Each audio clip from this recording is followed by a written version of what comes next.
My first conscious thought was annoyance at the sound of the squeaking. Then I panicked when I realized there was a tube in my throat. In fear and confusion, I began to flap my arms, trying to breathe on my own, and then the pain in my chest took over again. A simple movement of my hands brought fire to my chest. The pain was so severe that I thought I had died. I wanted to die just to stop the pain. As the beeping increased, the steady drip of medication must have increased as well, because suddenly I could barely keep my eyes open. However, at the edge of my consciousness, I felt people entering the room. They all seemed very concerned about me. I didn't recognize any of them. A very beautiful black woman, probably a doctor, seemed very worried and commanding. "Oh shit," she shouted. "He tore the stitches on his chest. I told you we should have limited the movement of his arms. The front deltoids are connected to the pectoral muscles, damn it. If he moves his arms, he'll rip those damn wounds again." "Why the hell did he even wake up?" asked another doctor. This one was a man. "He's getting enough sedatives to put a damn elephant to sleep. 3 more days and we could have the stitches out. Everything will be fine." "It's because of the damn breathing tube," the beautiful doctor said again. "He's getting better, and you should have taken that damn tube out and started getting him to breathe on his own as soon as his lungs were cleared and strong enough." "Okay, I screwed up," said the male doctor. "It was a decision at your own risk. I would rather have him alive and uncomfortable than for him to end up like some others who just died in the middle of the night because they stopped breathing. This guy is a real hero. I won't let him die on my shift. If we had enough staff, I would have someone watch him 247. But thanks to Obamacare, we can't even afford a nurse to do that." The voices became quieter and vaguer, and I realized in the back of my mind that they weren't actually getting quieter, I was just falling asleep again. The next time I woke up, I didn't want it. I dreamed that some blonde was crying, and she was so beautiful that I wanted to stay in the dream and watch her cry. I had a feeling that somehow she was crying because of me. I believe I was conscious for almost 2 full minutes this time, and I actually remember trying to breathe and noticing that the tube was no longer in my mouth. There was a smaller tube, this time in my nose, and it seemed like it was pushing air into me, but I was breathing without a tube in my throat. I didn't even try to open my eyes because I was too tired. I fell asleep again from fatigue. I woke up again shortly after that, or so I thought, but it might not have been so soon. I had no concept of time during that period. My blankets were thrown back, and I was cold. I opened my eyes, and a beautiful doctor was tenderly caring for my breasts and talking to me. "Your muscle development was so good," she said. "It'll be a long time before you can get back into the gym. In the next few weeks, I'd be happy just to see you sit down. I'd be thrilled to see you stand up. But you're a fighter. You'll handle it just fine." "Arg," I said with difficulty. That sound, which wasn't even a word, drained me. Just inhaling enough oxygen to try to make a sound with my raw throat to speak tired me out. I barely opened my eyes enough to be sure it was her, and then I passed out again. She grabbed my hand, and with great difficulty, I was able to weakly squeeze her fingers before I drifted back into dreams of the blonde I was beginning to remember. It took a lot of effort to remember her, and the funny thing is that, other than my innate sense of self, I didn't really know who I was yet. I knew that I was human, and I knew that it was me. But I have not yet begun the process of remembering who I am. I became aware of the passage of time. The last time I woke up and tried to talk, it was dark outside. This time I was strong enough to open my eyes fully and look around. I looked around the room for my angelic doctor and found that I was alone. I remembered bits and pieces of moments from other times when I was semi-conscious. I learned from them. I remembered the searing pain of trying to move my arms, so I remained as still as possible. I opened my eyes completely and barely turned my head. Other than a wave of dizziness, there was no pain or discomfort. I took a deeper breath and felt pain both inside my chest and in the muscles associated with it. I moved my fingers individually and in groups. For some reason, I kept making sure my index fingers were working. I didn't think of them as index fingers. I thought of them as triggers. I bent my wrists, and there was no pain in my chest. I very carefully raised my arms as far as the restraints allowed and felt a barely noticeable tingling sensation. I believed the tingling was most likely due to breathing more heavily due to effort rather than pain. I moved on. I wiggled my toes. They seemed to work fine. I almost smiled at this. If there was sensation in my toes, it meant I would probably still be able to walk. I carefully tried to lift my legs and was able to lift each leg in turn from the bed. Afterwards, I was sweating and so tired that I fell asleep again. "So, Jim, did you have a good workout this morning?" she asked. My eyes flickered and opened. There she was standing above me. Her smile and the contrast between her very white teeth and smooth caramel skin was almost too much for me. I smiled back at her. "Okay, we're making great progress here," she laughed. "Let's try something," she said. She brought a glass with a curved straw to my lips. "Try to pull it very slowly, a little at a time," she said. At that moment, I realized that everything would be fine. I was already starting to make sense of her words. What I wanted most was to kiss her luscious lips. But I took a sip of water from the glass. It burned as it ran down my raw throat at first, and then, as my throat became lubricated with liquid, I tried to drink more and more. She quickly took the glass from me. "Jim, you need to take it slow," she warned. "All we need is for a sip of water to go in the wrong place. If you start coughing, you could rip your stitches and have to go back for surgery, and you're too weak to start testing your muscles." I leaned over my head to look at her. "I realized what you did the other day," she chuckled. "Don't worry about it. You have no nerve damage or spinal damage. Your brain function appears intact. You'll be able to walk, talk, and do everything you always could very soon. The problem is that it will take time because what we do involves breathing, dear, and that's your weak point right now. You've lost about 10 to 15% of your lung capacity due to tissue necrosis. I'm guessing your brain is foggy and you're having difficulty remembering." I nodded my head. "I know you probably have some memory gaps and want to know everything, but the main thing right now is just to rest and recuperate. Until your therapist releases you, I can't even discuss what I know about what happened to you or even your injuries, so just sit back, relax, and heal," she said. I was still focusing on the fact that she called me darling. I closed my eyes and took a nap. Over the next few days, I became stronger. I got to the point where they removed the restraints on my arms, and soon after I was strong enough to sit up in bed. By the end of the week, I was allowed to stand up and let my legs hang over the edge of the bed. I never thought sitting could be so tiring. The best moment of the weekend came when I was allowed to eat. Campbell's chicken noodle soup and Jell-O have never tasted so good. Early Monday morning, I was told that I had an appointment and that my doctor would be with me soon. I pressed the nurse button and asked her to bring a razor, a tissue, and a bowl of warm water. I wanted to shave, brush my teeth, and wash my face. "You can barely lift your arms," she chuckled. "Why do you have to dress up like that?" "I have a doctor's appointment this morning," I said. "I haven't seen her in about 3 days, so I want to look good." Just as the nurse started laughing, the door opened and a woman walked into my room. I frowned and the nurse stopped laughing. "Hey, Beth, what's so funny?" she asked my nurse. I crossed my arms over my chest in a gesture of disappointment. "He can barely sit and he wants to dress up." My nurse laughed. "If you want, I'll shave you and brush your teeth for you. But it's too late. Your doctor is already here." "She's not in the room yet," I said. "You can do this quickly." The new woman also began to laugh. "I'm your doctor," she said. "No, you're not," I said. "Well, maybe you are, but I thought." "You thought we were talking about beautiful dark, right?" She laughed. My lower lip stretched even further. "Don't worry," she said. "It's a good sign in more ways than one. It just means you're human and mentally healthy." "How can you know that?" I asked. "Almost every male patient here and some of the women fall in love with Dr. Griggs. She really is so beautiful," she said.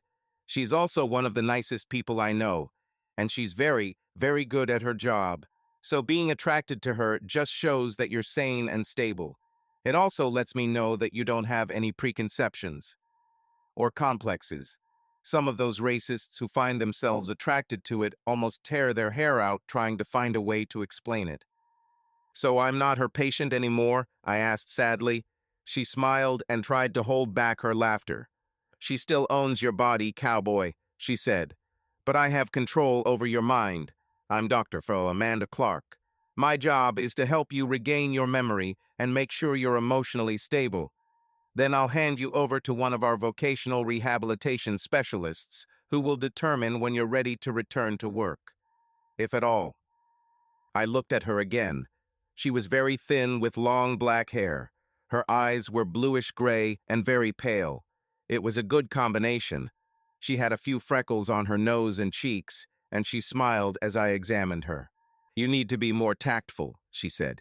Eh? I asked. When you look at a woman so openly, it's actually a little rude, she said. Sorry, I said. I just... Comparing me to the love of your life, figuring out all the places where I fall short, she said. No, I said, not at all. Well, let's get started, she smiled. If you do well, perhaps I'll reward you by telling you when Dr. Griggs returns from vacation. First, she said, changing the subject. Let's see how much you remember. What's your name? I thought hard. The first thing I remembered was Dr. Griggs calling me sweetheart. But that couldn't be my name. Then, thinking even harder, I remembered that she called me Jim. This is Jim James, I said. I'm James Patterson. Excellent, Jim, James Patterson, she said. What are you doing? I thought about it and pictured a void in my mind. I noticed that she wrote down this and several other observations. Do you remember your family? She asked. Do you remember your wife or children? Do you remember your parents or brothers and sisters? No wife yet, I said. No children either. I remember my parents. I called them Mom and Dad. She looked at me and I laughed. My dad is Greg Patterson. He's a plumber and is now retired. My mom is Sally Patterson. She's a housewife and recently started working even more. How did she start working more? She asked. Well, being a housewife, her job was to boss my dad around. Since he's retired, they spend more time together, and that gives her more time to boss him around, but he likes it that way. They love each other madly. Is this what you're interested in? She asked. I think this is interesting to everyone, I said. Having someone to share your life with is a very good thing. When that person loves you and you love them just as much, it's almost magical. She stopped writing and started looking at me. And you don't have this? She asked. Why? I guess I just haven't met the right girl yet, I said. She noticed something in her notes. Okay, that's enough for today, she said. See you tomorrow. In the meantime, I want you to try to remember as much as you can about your profession. Don't stress. I looked at all your tests and your brain is fine. The memory loss is only temporary.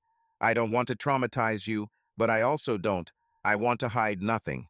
The reason for your memory loss is that you lost a lot of blood and your brain didn't get oxygen for a while. Everything will come back piece by piece. We just need to give you a little more information every day. As she turned to leave, I tilted my head and looked at her. Oh, yes, she said. Dr. Griggs put off her vacation to take care of you. She didn't leave until you were out of danger. She should be back in about 10 days, and I hope you'll be home by then. She'll no doubt want to spend follow-up visits, so you'll probably see her right after this period. The news that she put her vacation on hold for me made me feel really good, but I also felt confused. I wonder why every time I closed my eyes, I kept thinking about the short-haired blonde. It seemed like she was trying to ask me something. I closed my eyes to take a nap and almost immediately passed out. The dream I had was the first one I remembered since I first woke up. It wasn't a dream in the normal sense. It was more like my mind just started trying to make sense of all the random bits of memory it had assimilated since I lost my mind. I heard loud bangs, always 3 of them, and periods of white-hot pain in my chest. and there was some kind of emblem or medallion with an image of an animal, and I remembered the blonde. All these disparate sounds, sensations, and images were swirling in my head, fighting for dominance over my consciousness. And then, in the midst of all this, I woke up in my hospital room, and she was sitting right next to my bed. She smelled of flowers. She was wearing a short skirt, and her hair was very blonde. She wore a shirt with most of the buttons undone, and I could see her breasts. They weren't flat and barely noticeable like Dr. Clark's or nice and firm like Dr. Griggs. They were funny. They were long and curved up. I remembered the term banana breast, and it made me laugh. As if she could read my thoughts, she looked at me. "You never called them banana breasts when you kissed them," she said. "I remember how much you liked to squeeze them and play with them." "You're right," I told her. "We were both younger back then, and I was jealous. Ever since you came back, I've never thought of them as banana breasts." "I wonder what you are dreaming about," said the voice. I turned my head and stared straight at the nurse. "I didn't dream," I said. My eyes were wide open. I was talking to her. I noticed that the chair next to the bed was empty. She was right there in that chair. "Didn't you see her?" I asked. "No," she said. "But when your mind tries to restore order, you sometimes have trouble distinguishing reality from daydreams. Sometimes that's a good sign. And sometimes it's a sign that you're going crazy," I said. She laughed. The next morning, Dr. Besida Clark returned. "Your nurse told me about what happened to you yesterday," she said. "I was having a conversation with a woman who wasn't there," I said. "I kind of remember her almost, but not quite." "This is interesting," she said, writing it down. "What do you remember now that you didn't remember yesterday?" she asked. "A little," I said. I told her about some of the products that I like and don't like. I told her about some of my friends that I remembered. I told her how much I loved playing golf and that I loved running. I told her how I remember that I loved working on cars, or at least my car. She nodded her head throughout the conversation. "Very good," she said. "The memory is coming back in pieces, but the pace of it seems to be accelerating. I would say we need to be very careful, because soon you will remember everything again. Don't rush things." "Why not?" I asked. "I want to be myself again. The sooner the better." We chatted for a bit, and she asked me a few more questions about things I like, and then left. As she was leaving the room, the blonde walked in. They needed to see each other. "Who the hell are you?" I asked. "That's a very stupid question for a woman who has loved you most of your life," she said. "I must say that things are going much slower than I would like. You know that only you can help me, right? You need to remember your memory, or I will suffer greatly." I just looked at her. She was thirsty and brought me a glass of water. She brought me a stack of magazines that lay on the table by the door. "These are I asked. "Where did they come from?" "Your friends and family probably brought them," she said. "I don't think you're allowed to have visitors anymore. They're still worried about the fragile state of your head and memory. But if they brought magazines, they should be about something you like. So maybe they'll help you to restore your memory." I looked at her and smiled. "That's a really good idea," I said. "What is my name?" she asked. I looked at her and couldn't remember. I was left perplexed and told her about it. She came to me and gently cupped my face, kissing me. Her lips and hands were cool to the touch, but they warmed me. At first, she kissed me very tenderly. It was as if she thought I would crash, but she quickly increased the intensity and stuck her tongue deep down my throat.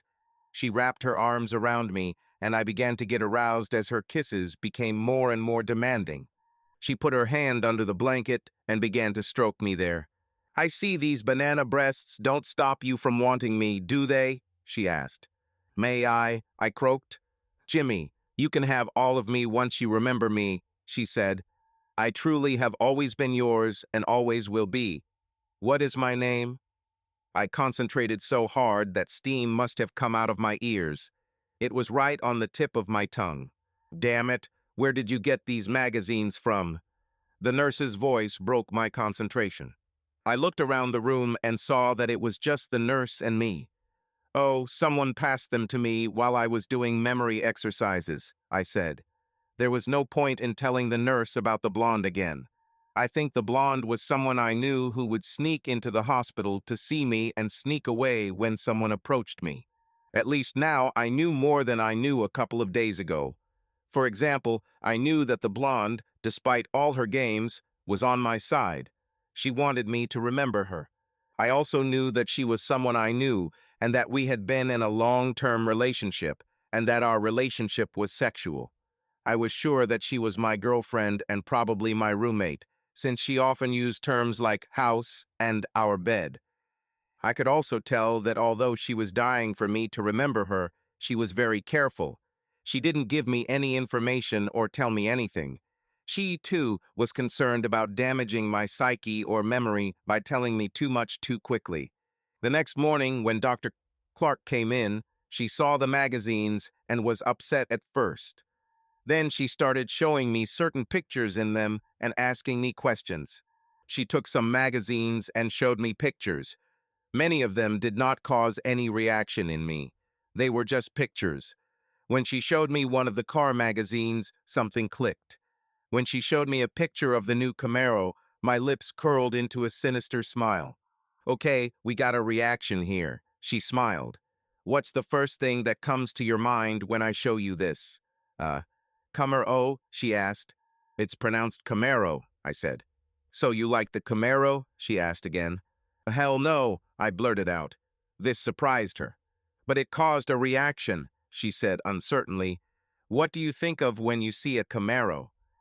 For lunch, I said, or on toast. That makes me hungry the most because my Mustang eats those little toy cars for lunch. Do you have a Mustang? She asked. Yeah, I said, smiling. Another piece fell into place.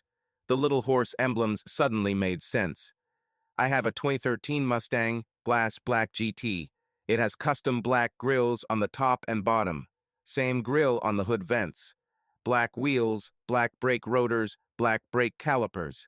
It has a Paxton dual supercharger, screw, and a custom intercooler system. Both of them are black too. I have high-temp black enamel on my MagnaFlow exhaust system. The whole thing produces over 700 horsepower and... I don't understand a word of it, she said, but it means something to you, and it's another brick in the wall of your mind that goes back into place. Did you remember anything else? I remember that when I chase people for work, I sometimes complain that the cars they give us are not as fast as my car, and they handle worse, and... My eyes widened and my smile blossomed. I'm a policeman, aren't I? I asked. I'm a fucking detective. I work in the 5th Precinct under Captain Greer. I work in an undercover unit with my best friend Pete, a female officer named Julie, and a black guy named Link, which is short for Lincoln. She nodded her head and smiled just as much as I did. The next thing I knew, we were hugging each other. I looked up and the blonde was standing in the doorway, and she didn't seem happy to see me hugging Dr. Clark. Dr. Clark also seemed in no hurry to push me away, and we both felt awkward when we finally let go of each other. I guess we both got a little carried away, she said. It's probably just our joy that your memory is coming back. I think so too, I said. I think that's enough for today, she said and quickly left the room. She must have at least bumped into the blonde on her way out of the room. When the blonde sat down on the chair next to the bed, her expression was far from happy. Keep your hands off that nerd and everything else too, she said angrily. We were just happy, I said. My memory is returning. You're still horny, she snapped, and I don't think it's because of your damn memory. She started giving me pleasure. What is my name? She asked. I was breathing so hard I couldn't form words. Then I stared into her greedy eyes. I don't know, I said. Remember, no sex until you can say my name, she told me. So it looks like you won't get the rest of your favorite activity. What's the name of your car? She asked. Smoke, I answered without hesitation. I smiled when I said this. It pisses me off, she said. You can remember the name of that damn car, not mine. You even got turned on by that bony woman and her small breasts, but you can't remember my name.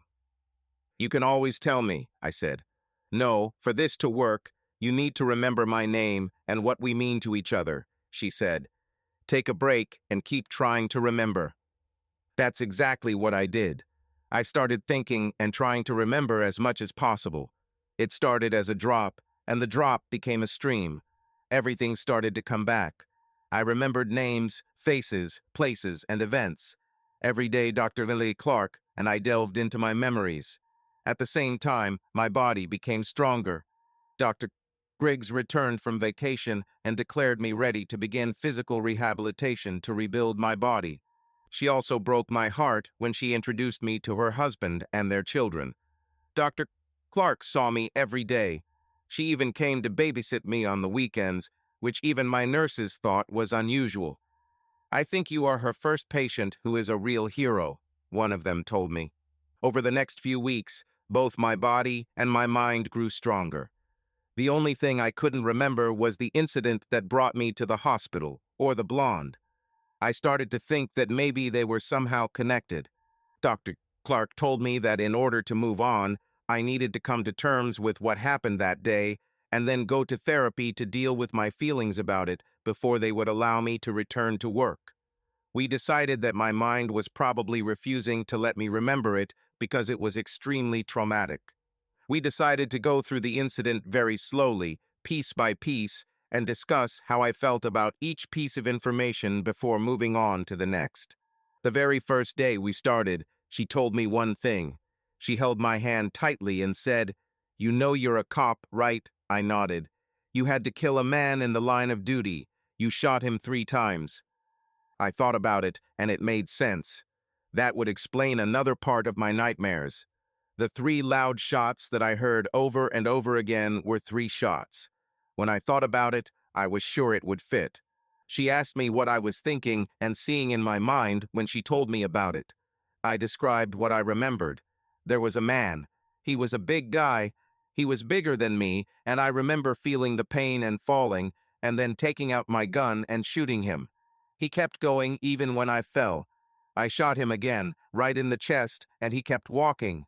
My first shot hit him in the shoulder and didn't even slow him down. The shot to the chest made him stop for a moment, but nothing more. My last shot was when he leaned over me.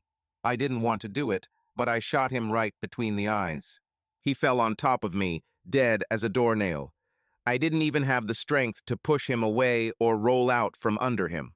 I shook and sweated remembering it. Dr. Clark hugged me and rubbed my back. "It's okay," she said. "It can't hurt us. It can only make us stronger. It's just a memory. It's not happening now. It already happened, and we lived through it. It will never happen again. It can't hurt us because we understand what it is for." I also stroked her back, and as we hugged, I smelled her. Her perfume, her soap, even the small traces of sweat were intoxicating. I couldn't help myself. I gently ran my nose along her neck, and she moaned.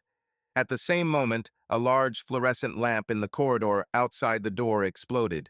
Dr. Dawes Clark and I moved away from each other, but I saw a blonde standing in the doorway with both hands clenched into fists.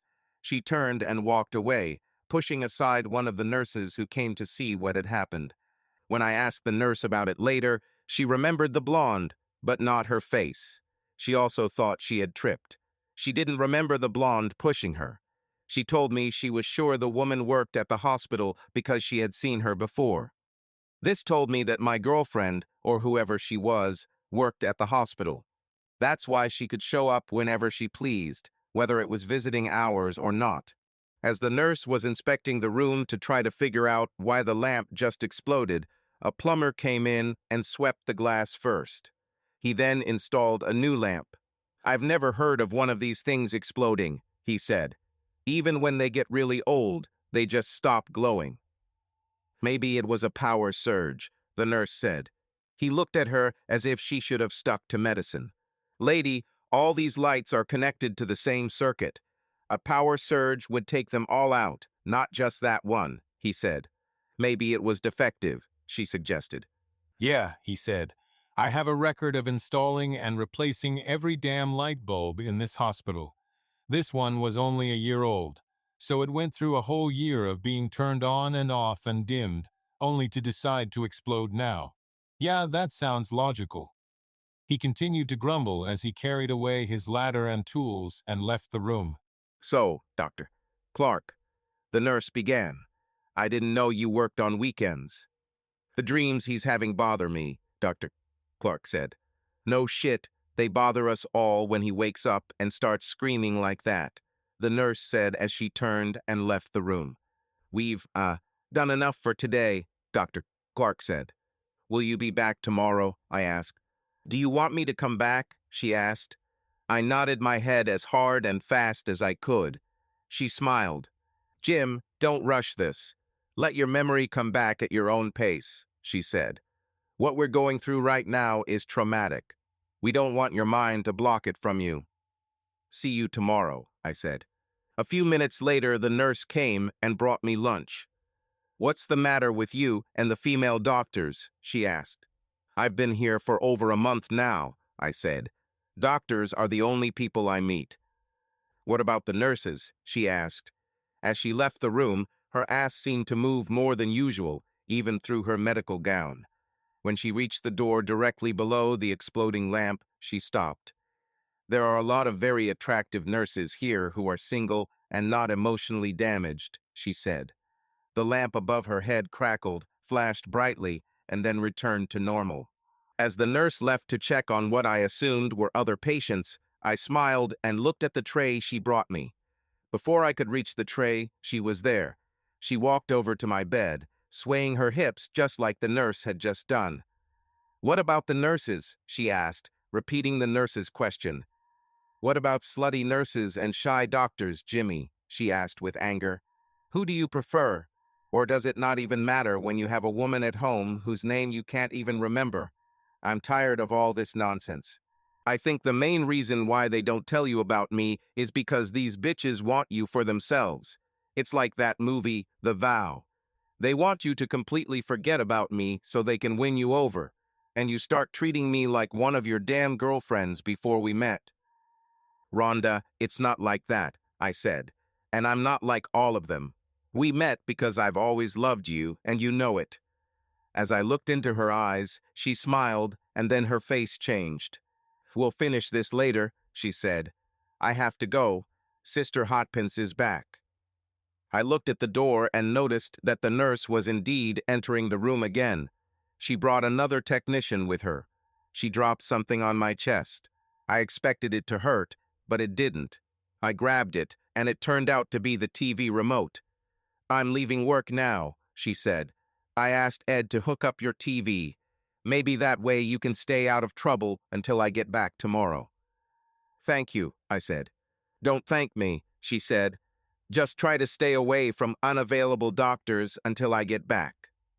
I grabbed her hand as she tried to leave and pulled her back onto the bed towards me. I know Dr.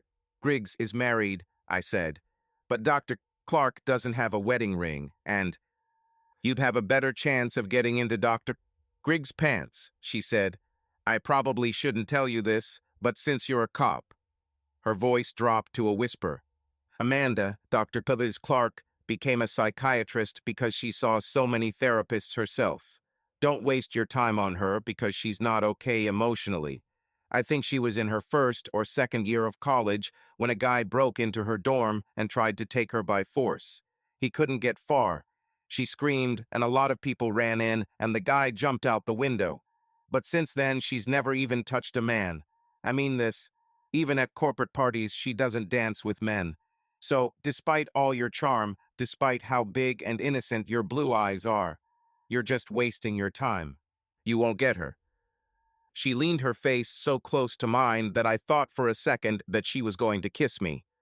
It's all done, Beth, the technician said. Beth handed him some bills. And don't worry, he said.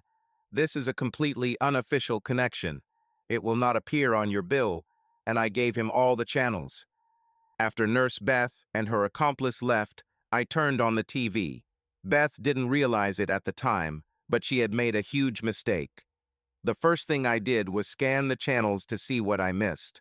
As I passed by one of the canals, I saw a beautiful green Mustang and immediately stopped. It was one of those touching stories. The guy on TV spoke English with a slight accent. "I'm happy to be here in America," he said. "And it's a wonderful car. It's much better than my old one." "No way," said the other guy. "I like that car." The second guy was that new senator from Washington. He was going to marry the president's daughter. I tend to distrust politicians, but this guy seemed more like a cop than a political loser. As I watched the show, the story unfolded. The guy with the accent was from a country called Pakistan. His name was Peter, and somehow he helped the senator save the president's daughter. As a token of gratitude, the new senator gave him a brand new Mustang, helped him get a work visa, and found him a job in it. Judging by the expressions on the faces of everyone present, this was not just a pastime on television for the sake of publicity. The senator made no speech. When a pair of reporters asked how this reflected the party's position on immigration, the senator looked as if he was about to say something, but the president's daughter, seemingly unable to let go of his hand, tugged at his arm. Apparently, her intervention changed his mind about what he was going to say. "Damn," he started, but after a tug, he corrected himself. "For the last time, this is not about votes or politics," he said. "This is about paying back a debt." No comment. I would have liked to know what this Peter did to deserve a new Mustang, a new job, and a new country, but the show ended without telling the whole story. It was probably classified or something. They were probably going to publish a book about it and charge a ton of money to read the story. I assumed that the whole damn story was probably already on the internet. After that, I changed the channel, and when I switched to the news channel, my head exploded. Still recovering from his encounter with Killer Cary Grant, we wish him a speedy recovery. They were talking about me, and there were two photos on the screen. I was on the left. I didn't have the scruffy stubble I grew during my hospitalization, but that was definitely me. In the right photo there it was the sound of voices that woke me up. Various people were whispering, and I could not make out what they were saying. But Amanda Clark's voice was the loudest, and she was clearly furious. "Who the hell gave him the TV in the first place?" she screamed. "How could this even happen? I want to know how this happened, right now, by God." Amanda sounded like a mother bear protecting her cub. Many men made way for her. I recognized one of them as the city police commissioner. Another one was my boss. There were two nurses. Dr. Griggs was there too. She stood next to my bed and watched my vital signs. When my eyes blinked, she smiled at me. "I'll give you something for your headache," she said. Even as she said this, she increased the Roman 4 of my medication, and I began to fall asleep. I could still hear voices. I resisted sleep because I didn't want to have that dream again. I focused on the voices to avoid sleep, despite the pain in my head. There was a woman's voice, probably one of the nurses. She told them about how she came into the room after she heard me scream. She noticed from the corner of her eye that the TV was on, and that I had seen the news about my incident. She immediately checked my vital signs and found that I was unconscious but breathing. She called the trauma team and asked them to call Dr. Griggs and Dr. Clark. I didn't hear the rest because I fell asleep before she finished the story. The next time I woke up, only Dr. Curtis Griggs was in the room. She smiled at me when I opened my eyes. She even leaned over and kissed my forehead. "You scared me to death," she said. "Your EEGs were really weird. We had to run all kinds of tests on you to make sure you didn't damage your brain or memory. But I think physically you're fine." "Except for this huge headache," I said. "I can't give you any more painkillers," she said. "I don't want you to become addicted, and it was time for you to wake up so we could assess the damage. You slept for 3 days. Amanda was going crazy." She looked at me, smiling as she did so. "I'm hurt," she said. Her melodious voice warmed my soul. "Not even a few days have passed since you found a replacement for me." "No one can replace you," I said. "Oh boy, you're too clever," she grinned. "You know that I'm incredibly happily married and have 2 incredibly spoiled children, right?" I nodded and smiled. She took out her phone and dialed a number. "He's awake and conscious," she said. As she turned to leave, she looked at me. "Is there anything I can do for you before I go?" she asked. "Yes," I said, smiling. "Send Beth and the razor." "Who is Beth?" she asked. "My nurse," I said. "Oh, yes, she is," she said half-heartedly. "Beth was fired. She's going to face a nursing court. She'll probably lose her license. Beth has broken the rules too many times. She should never have allowed you to have those logs in the first place."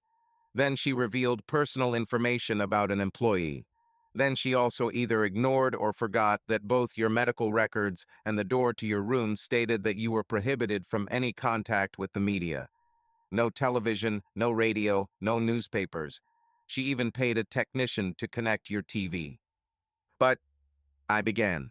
"No buts," she said.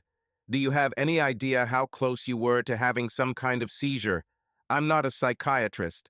I'm only involved in the physical part of your treatment, but your brain waves have changed significantly. Amanda was so worried about you that she stayed in the hospital the whole time while you were unconscious. She went home this morning just to get some sleep. Your friend Beth and her friend the tech worker gave each other away. He told us about how she told you about Amanda's past. That would have been enough to get her fired. She has to be the worst nurse ever. We also fired the technician." She nodded her head as if pleased with herself. "Amanda and I have taken it upon ourselves to take proper care of you," she continued, standing up. "We even personally found you a much better nurse. If you need a shave or anything else, you can do it yourself, or if you're still unsure of your motor skills, your new nurse will do it much better." She smiled at me as if she was in on a secret. A few minutes later, a shadow appeared at my door.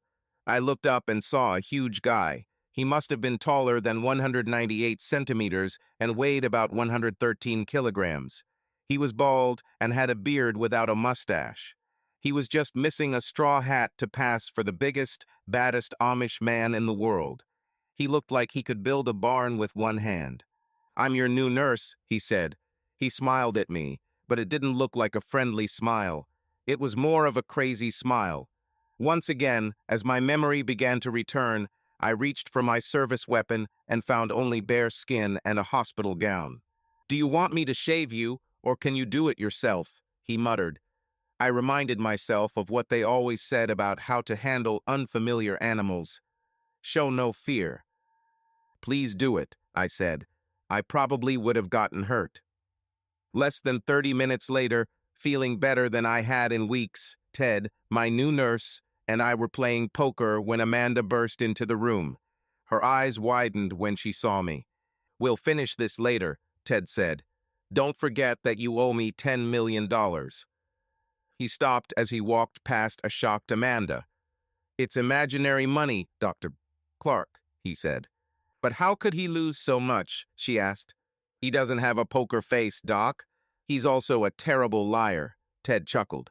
As soon as Ted left the room, Amanda came and sat on the bed next to me. "Did you do this for me?" she asked, feeling the smoothness of my cheek. My eyes went up to the sky, and I tried to keep a neutral expression on my face. "Of course not," I said. "Ted's right," she smiled.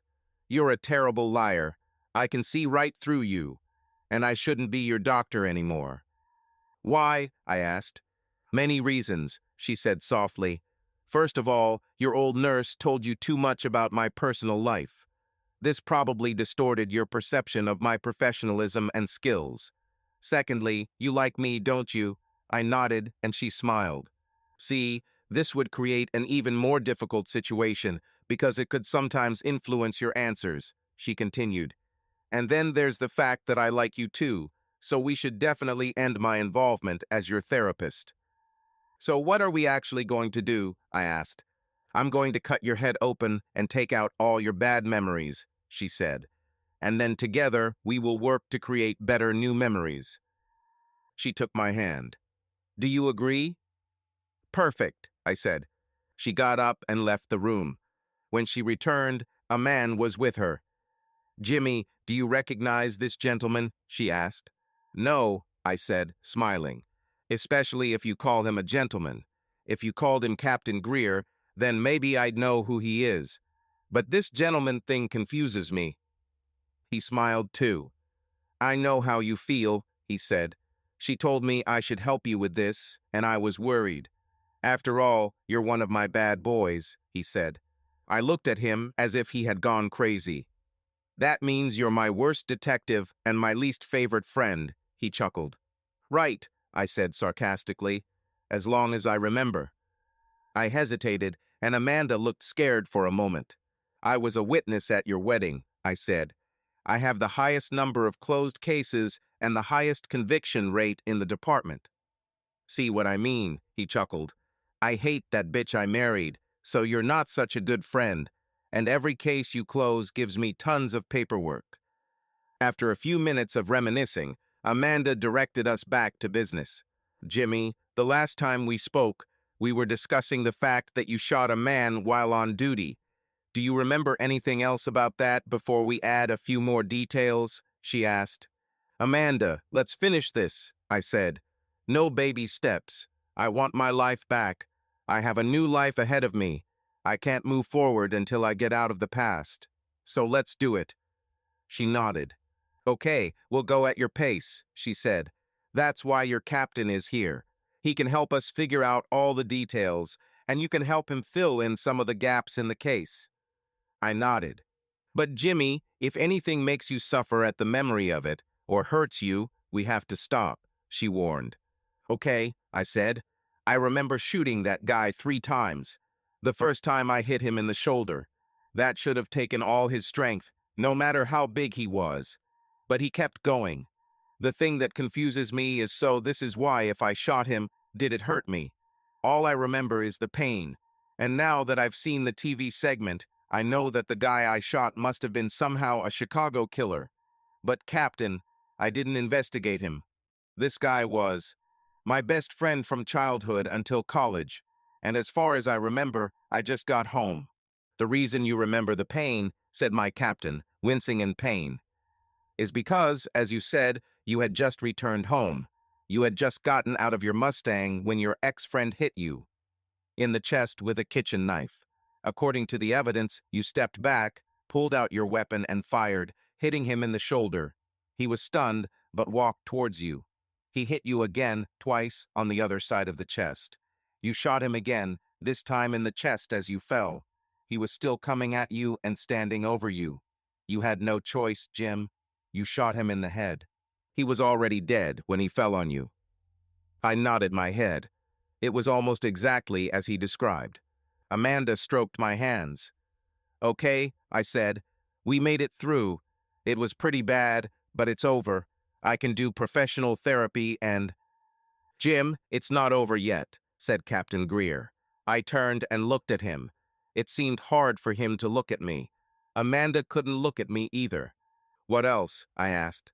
"Jim," Greer began monotonously, "the only reason you survived is because of your neighbors. After your first shot, one of your neighbors called 911. Several of them ran outside and gave you CPR until the ambulance arrived. The bastard punctured both of your lungs. You're lucky to be alive. Even luckily, it didn't hit the heart or anything vital. Or so we thought at first until we got the autopsy results. We later learned from the Chicago police that that was his modus operandi. When he attacked you, he was completely out of his mind. He usually stabs his victims the same way he stabs you. He avoids the vital organs and only stabs them in the lungs. We think he was planning to drag you back into the house and watch you die too." "But why did he want to do this to me?" I asked. We had just been together the night before.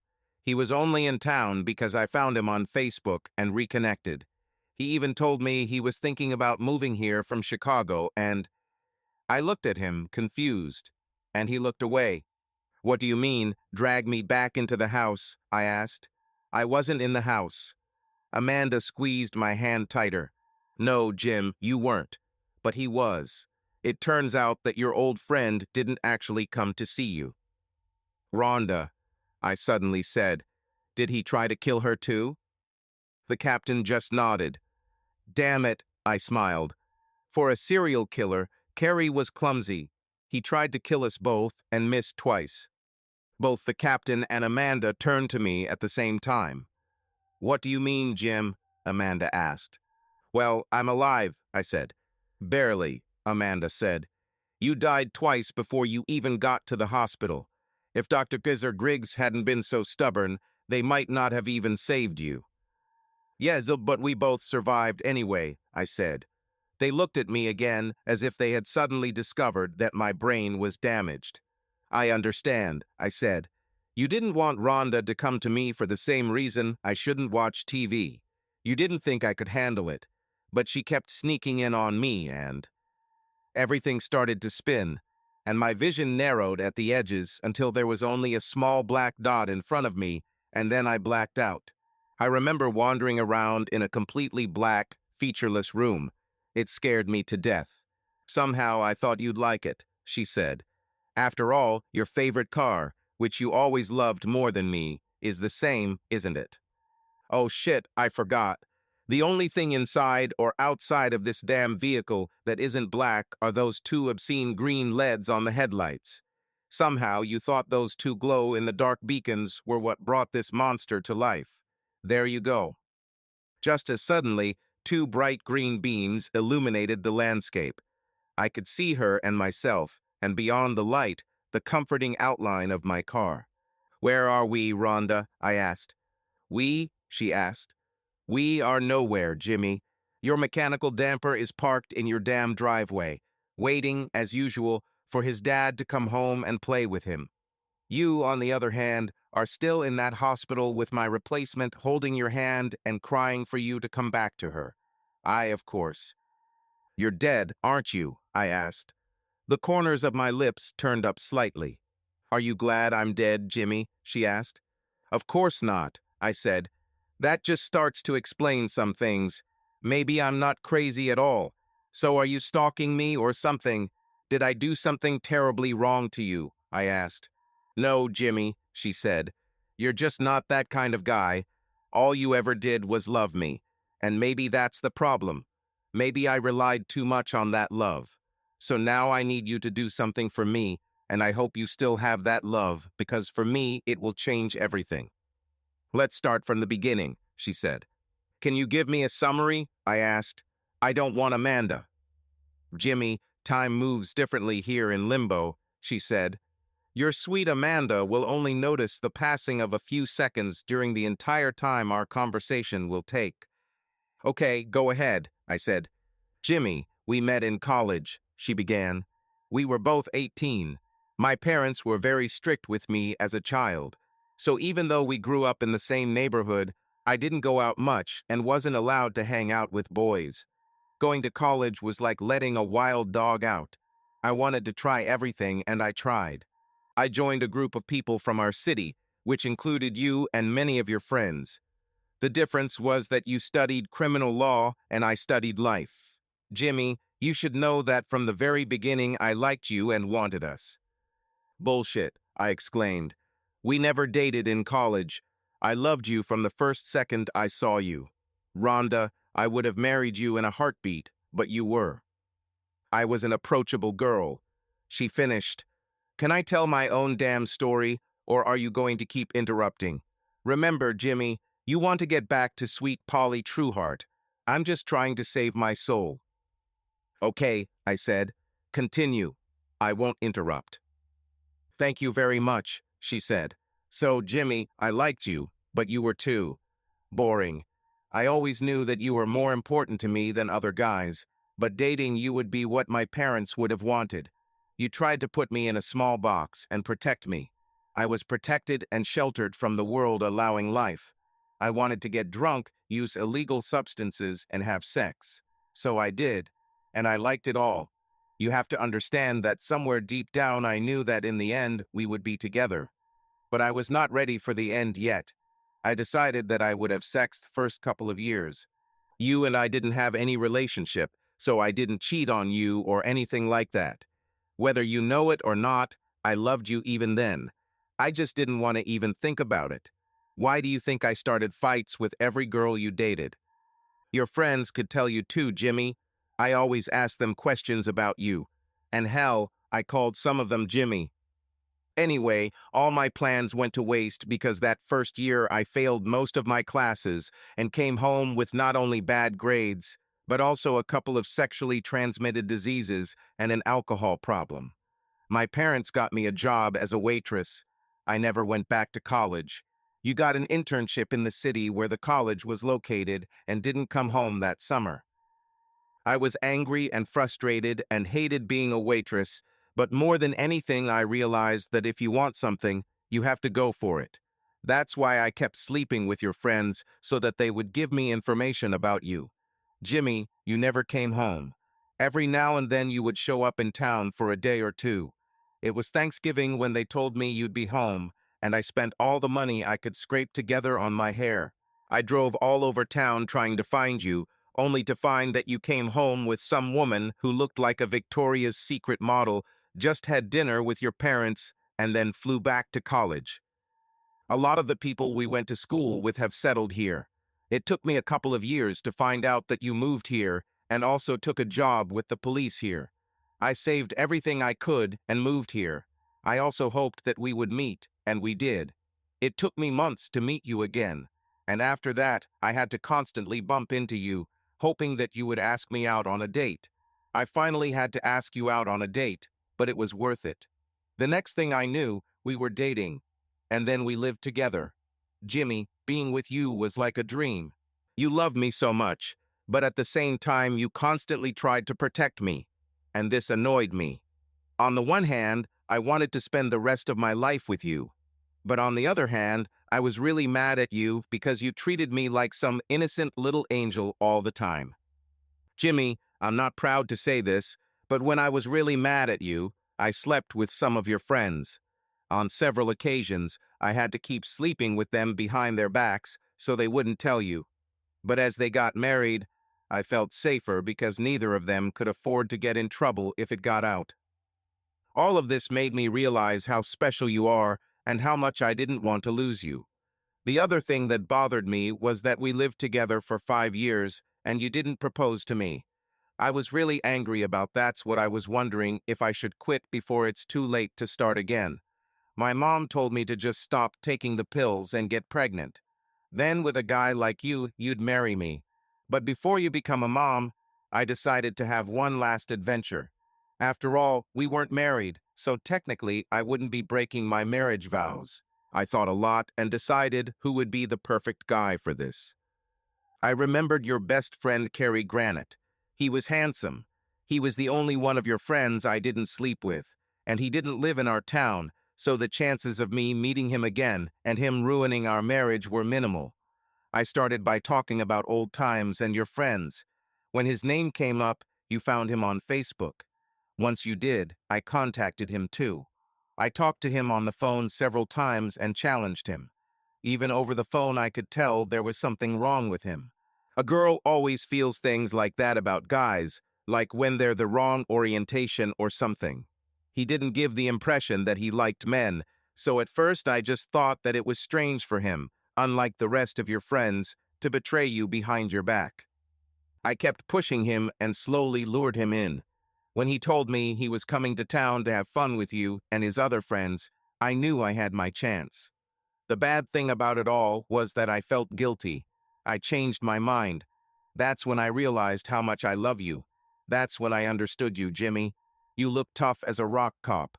But with the people you really love, you're shy and timid. I don't know why it took me so long to figure it out. I had to ask you for the first few dates. I had to start with you for what you gave me, and I had to ask you if I could move in with you. Now I see that all I needed to do was simply to ask you to marry me. The stupidest thing about it all was that you were just waiting for me to ask you. On the morning of the day I died, I found a wedding ring in your sock drawer. For 4 hours, I was the happiest woman on earth. I have to tell you, I was wearing a ring when your best friend killed me. I put it on and didn't want to take it off. Anyway, when he came to town, I wanted to cancel everything. He kept looking at me and trying to corner me. Even the night you and him and the guys went out, he kept trying. He sent me a message that he was going to pretend to be sick and come to our house to see me. I told him to wait until the next day and we'd talk. He came a couple of hours before you were supposed to come home. And here I am, even more in love with you after I found the ring. I was pretending to show it to people while I was cleaning the house when he arrived. After I talked to him for a few minutes and saw how angry he was, I decided the best thing to do would be to just give him what he wanted and send him back to Chicago. That way I wouldn't have to worry about him being angry and telling you about it. I didn't want anything to ruin us. Jimmy, it was the worst sex of my life. I don't know how a person can live to be that old and have such bad sex. It felt like I had to teach him. I already told you about my habit when the sex was bad, pretending it was you on top. But with this psychopath, it was the worst thing I could do. Here he was on top of me, trying his best, his disgusting, sweaty back above me, and it didn't mean anything. I had to do it myself.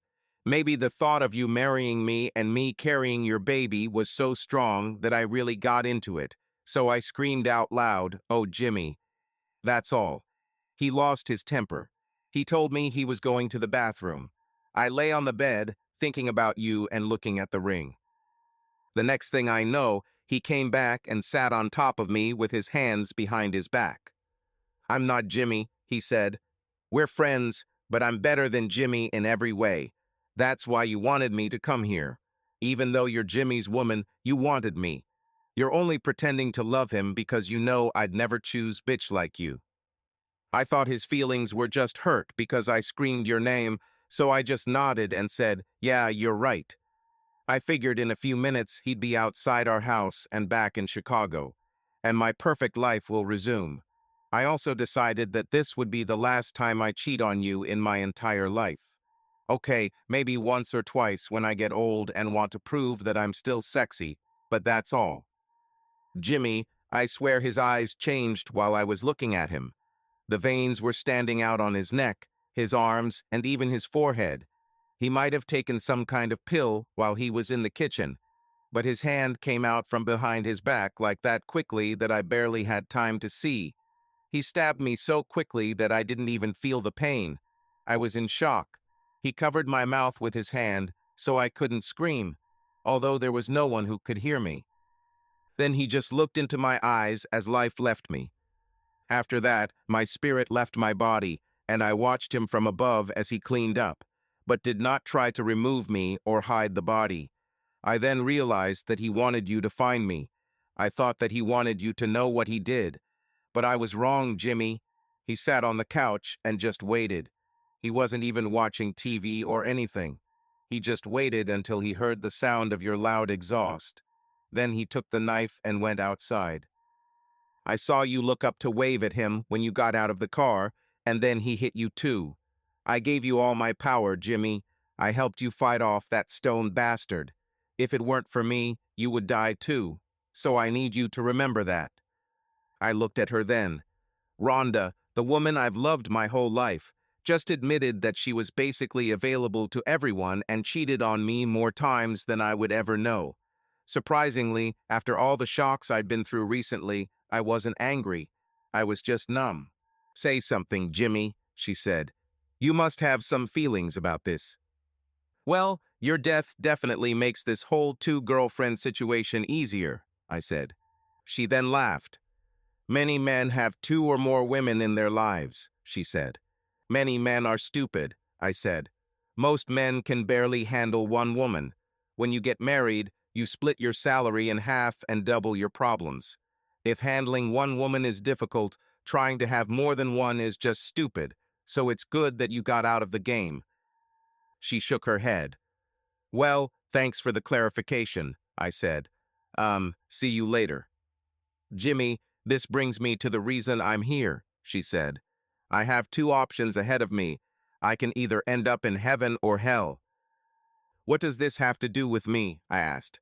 "Well, you know that I could almost always get out of any situation," she said.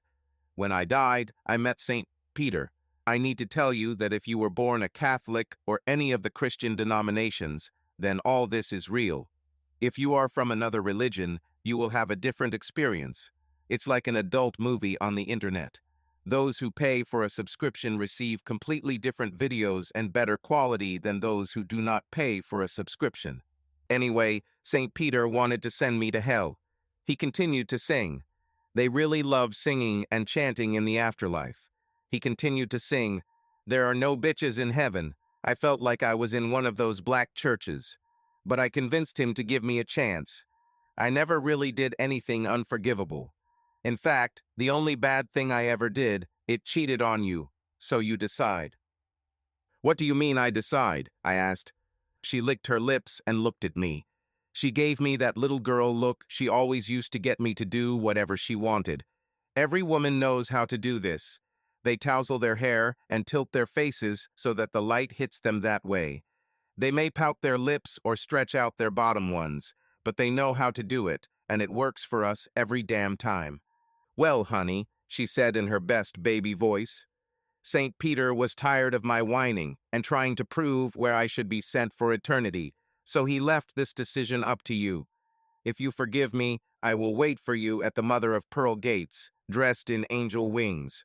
If not, she became even more sad. I smiled my biggest smile back at hers. I blew her a kiss, and she pretended to catch it and gently apply it to her lips. Let's think about it, I said, weighing it carefully or pretending to do so. I've loved you most of my life, whether we were together or not.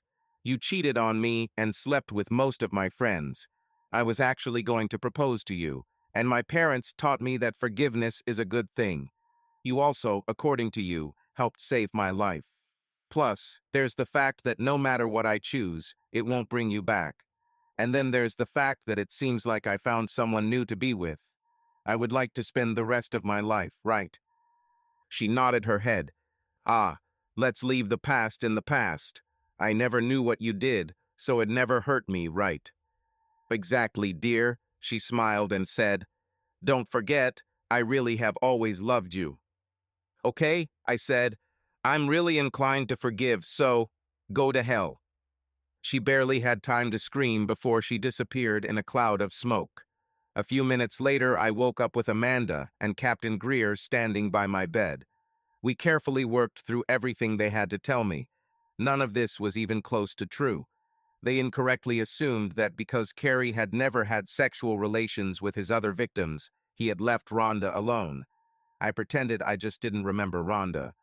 After several weeks of therapy, I was deemed fit to return to duty, but only behind a desk. After another 4 months, I returned to active duty, and by then Amanda had moved out of her condo and into my house. We completely remodeled the entire house and rethought the landscaping. I also added siding to the house and painted it a different color. There was nothing inside or outside that reminded me of Rhonda. Something else interesting happened. It took us a while for Amanda to get over her fear of men, but not as long as I expected.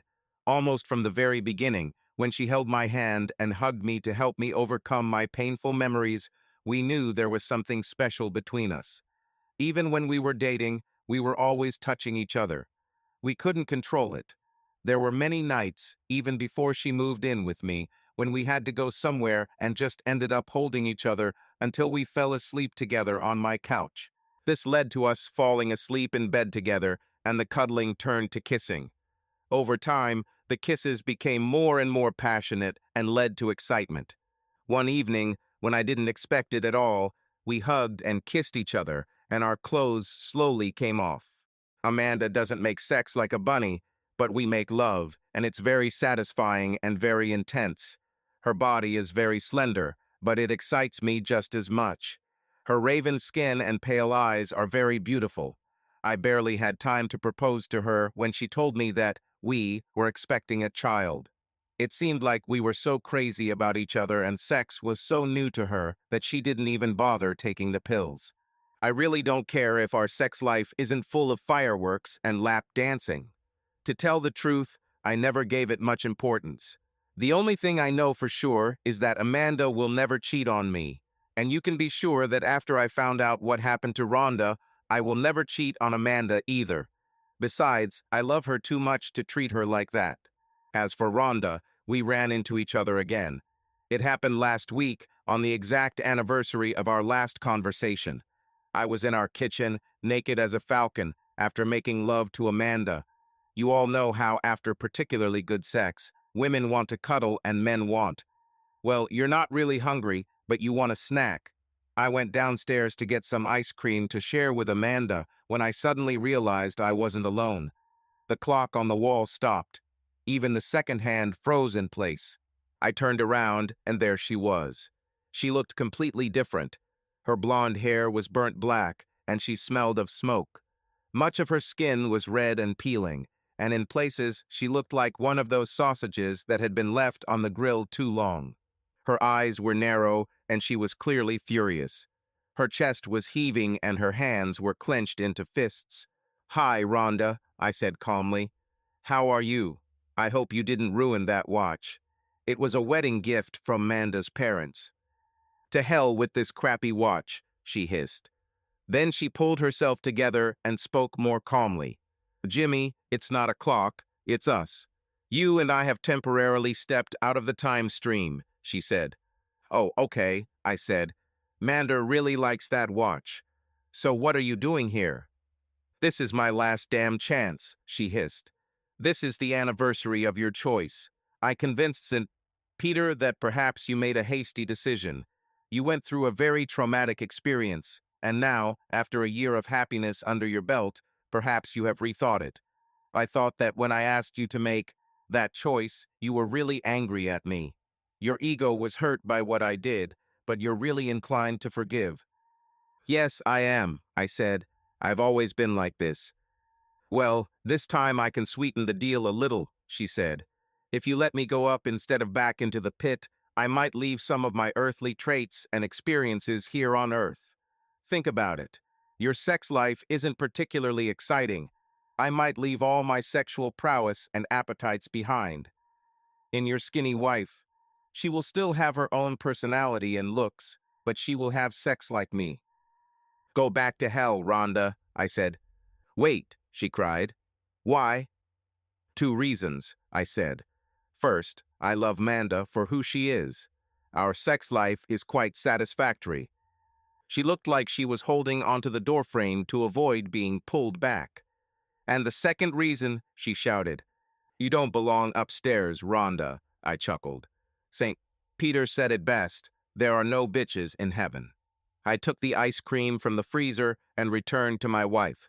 And subscribe to our channel so that your second chaff doesn't cheat on you, and go ahead and listen to the next story, because this story is nothing compared to the next one. If you're under 18, don't even think about listening to the next one.